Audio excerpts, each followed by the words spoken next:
చాలా తప్పుడు విధానం. భార్యతో కలిశాడు అనేది గవర్నర్ గారు ఒక రాష్ట్రానికి ప్రథమ పౌరుడు, ఒక ప్రతిపక్షంలో ఉన్నటువంటి నాయకుడు కలవటానికి అనేక పుకార్లు పుట్టిస్తారు. దానివల్ల జగన్మోహన్ రెడ్డి గారు భయపడటం అనేది జగన్ చరిత్రలో లేదు. జగన్కి అసలు భయం అంటే ఏంటో తెలియని వ్యక్తి జగన్. ఆయాల 16 నెలలు జైల్లో పెడితేనే భయపడినోడు ఇవాళ మద్యం కేసులో బెంగళూరులో ఉండిపోయాడు, ప్యాలెస్లో ఉండిపోయాడు. ఇవాళ ఆయనకి ప్యాలెస్లు అంటారు. వీళ్ళు ఎన్ని ప్యాలెస్లు కడుతున్నారు? హైదరాబాద్లో ఎన్ని ప్యాలెస్లు ఉన్నాయి చంద్రబాబు నాయుడికి?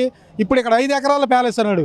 జగన్మోహన్ రెడ్డి గారు కట్టుకునేది ఎంత? 1250 గజాల స్థలంలో ఇల్లు. 5 ఎకరాల స్థలం ఎవరు బాబుగాడి సొమ్ము అని చెప్పి రాజధాని ప్రాంతంలో చంద్రబాబు నాయుడు ఇల్లు కడుతున్నాడు. ప్రజల సొమ్ము కాదా ఇది? జనాలకి కంపెనీలకు భూ కేటాయింపులు చేస్తున్నాడు. ఇది ఎంత తప్పుడు విధానం. ఒక కమర్షియల్ స్థలాన్ని తీసుకెళ్ళి ఎవరో ముక్కు ముఖం తెలియని లూలు కంపెనీ వాడికి ఇవ్వడం అనేది ఎంత ఘోరమైన తప్పు. ఇది చాలా తప్పు.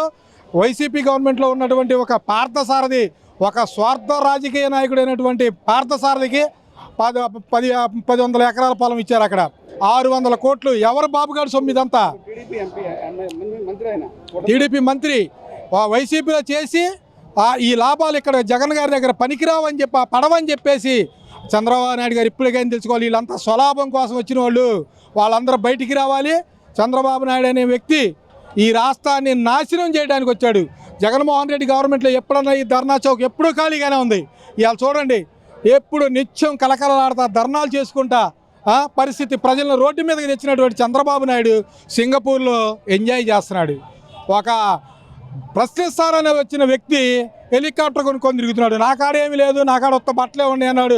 మా అబ్బాయిని చదివించడానికి నేను డబ్బులు పెట్టగలను, మీ పిల్లల్ని చదువుతాను. వీళ్ళందరూ రోడ్డు పడి ఫీజులు కట్టగా వాళ్ళ పరిస్థితి అగమ్య గోచరంగా తయారయ్యి రాష్ట్రాన్ని నాశనం చేయడానికి కూటమి ప్రభుత్వం తలుచుకుందే తప్ప జనాలను బాగు చేయడానికి కూటమి ప్రభుత్వం కాదు అని చెప్పేసి మేము మనవి చేసుకుంటూ, జగన్మోహన్ రెడ్డి భయపడే వ్యక్తి కాదు. భయపడేవాడైతే రాజకీయాలకు ఎందుకు వస్తాడు? అతనికి ఏం తక్కువ? వాళ్ళ నాన్న సంపాదించింది లేదా? వాళ్ళ తాత సంపాదించింది లేదా? రాజకీయం చేసి బతకాల్సిన అవసరం వాళ్ళకి లేదు. చంద్రబాబు నాయుడికి అవసరం రాజకీయం చేయాలి. రాజకీయం చేస్తేనే అతను బతకగలడు. రాజకీయం లేకపోతే చచ్చిపోతాడు ఆయన. అది చంద్రబాబు నాయుడు కూటమి ప్రభుత్వం యొక్క విధానము. ఇప్పటికైనా గవర్నమెంట్ కళ్ళు తెరిచి ఇచ్చినటువంటి జీవోలు మొత్తాన్ని రద్దు చేసి ప్రజలకు మేలు చేయాలని కోరుకుంటున్నాం.